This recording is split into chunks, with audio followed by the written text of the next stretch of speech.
السلام عليكم ورحمة الله وبركاته. أعزائي الطلبة والطالبات، أهلا بكم ومرحبا. سأقدم لكم الآن درسا من دروس النحو للصف الأول الثانوي الفصل الدراسي الثاني، وهو الاسم المقصور، وسنتناوله معا بالشرح والمناقشة. وفي البداية يجب أن نعرف ما المقصود بكلمة المقصور. المقصور أي الضعيف المعتل. إذن الاسم المقصور هو الاسم المعتل. فمثلا لو نظرنا لكلمة هدى في الشكل الموضح أمامنا نجد أن آخرها ألفا، إذن هي اسم معتل. وهناك بعض الأسئلة حول هذه الكلمة لنتعرف أكثر على الاسم المقصور. أولا، هل هذا الاسم معرب أم مبني؟ بالطبع هو معرب، لأنها لا تندرج تحت المبنيات التي سبق أن درسناها. وهل الألف فيه لازمة؟ بالطبع لازمة أصلية، لأنها لا يصح المعنى بدونها. ما حركة الحرف الذي قبل الألف؟ هو الدال هي الفتح. ومن هنا نستطيع أن نعرف الاسم المقصور بأنه هو الاسم المعرب الذي آخره ألف لازمة مفتوح ما قبله. ولننظر معا إلى هذه الأمثلة الموضحة، وعلينا استخراج الاسم المقصور وإعرابه في حالاته الثلاثة: الرفع والنصب والجر. الجملة الأولى: خرج مصطفى مع والدي. طبعا مصطفى لأنه اسم معرب وآخره ألف لازمة مفتوح ما قبله. ما إعراب كلمة مصطفى؟ خرج مصطفى، طبعا إنه فاعل مرفوع، علامة رفعه الضمة. هل يصح أن تكون الضمة هنا منطوقة ظاهرة؟ لا يناسبها ذلك، إذن ستكون ضمة مقدرة، فاعل مرفوع علامة رفع الضمة المقدرة على آخره لتعذر النطق. دخل المريض المستشفى. طبعا كلمة المستشفى وإعرابها هنا مفعول به أكيد، منصوبة وعلامة النصب. هل يناسبها فتحة الظاهرة المنطوقة؟ لا بالطبع، إذن هي مقدرة. الدابة في المرعى. طبعا كلمة المرعى والإعراب هنا اسم مجرور. هل يناسبها الكسرة المنطوقة الظاهرة؟ لا بالطبع، في تعذر في النطق، إذن هي مقدرة. ومن هنا نستنتج علامات إعراب الاسم المقصور. وفي علامة الرفع بتكون الضمة المقدرة، علامة الجر الكسرة المقدرة، علامة النصب الفتحة المقدرة. هنا ننتقل إلى كيفية تثنية الاسم المقصور وجمعه جمعا سالما. نرى في القسم الأول التثنية وجمع المؤنث السالم بيتفقا في الطريقة،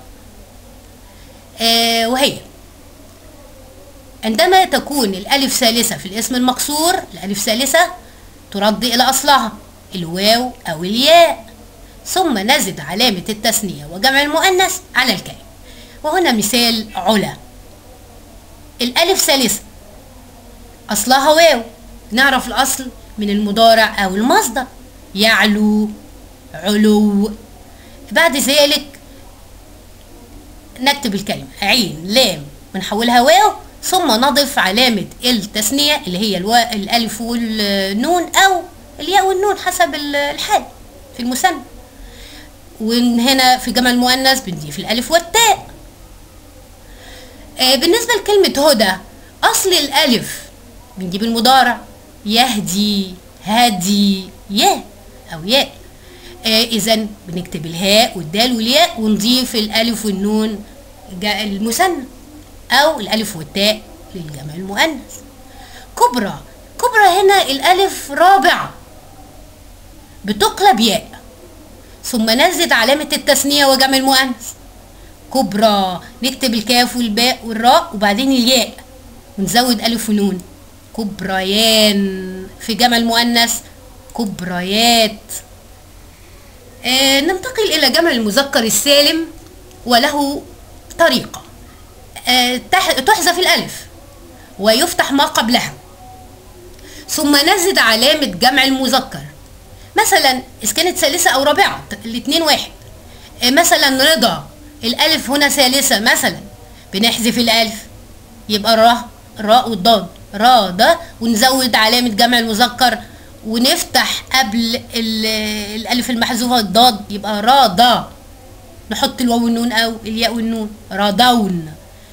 أعلى هنا رابعة لا تفرق، ولكن المفروض إن احنا بنحذف الألف ونفتح اللام يبقى أعلى ونحط الواو والنون أو الياء والنون. نقرب آخره ألف لازمة مفتوح ما قبلها. 2 عند تثنية المقصور أو جمعه جمع مؤنث سالما ترد الألف إلى أصلها الواو أو الياء، وعرفنا إزاي بالمضارع أو بالمصدر. إن كانت ثالثة بترد إلى أصلها وتقلب ياء إن كانت رابعة فأكثر، ثم نزيد علامة التثنية وعلامة الجمع للمؤنث أو علامة الجمع للمؤنث.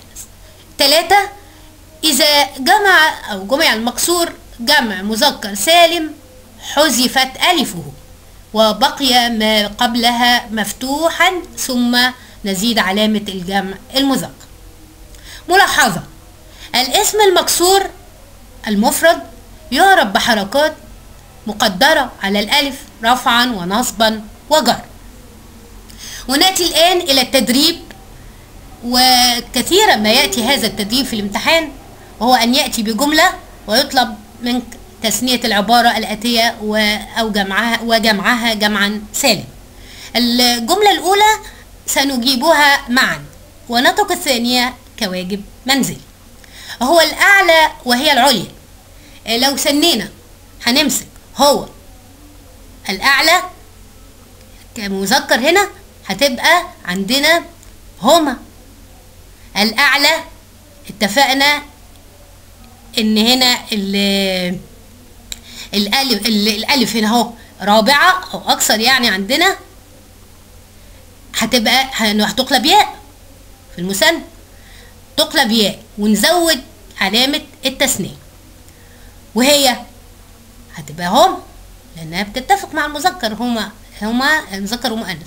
العليا هنسميها الالف عندنا هنا رابعة او يعني اكتر من ثالث، اذا هتقلب ياء يبقى العليا وبعدين نحط الياء العليا يان ونزود الف ونون المثنى.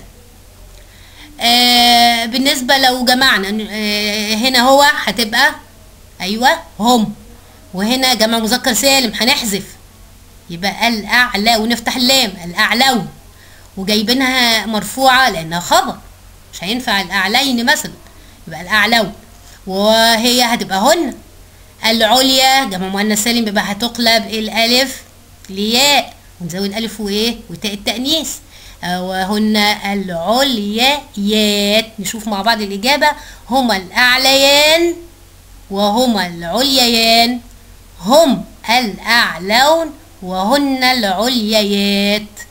وهنا نكون قد انتهينا من شرح الدرس. أتمنى أن تكونوا جميعا استوعبتوا الشرح، وإلى لقاء آخر إن شاء الله، وأستودعكم الله، والسلام عليكم ورحمة الله وبركاته.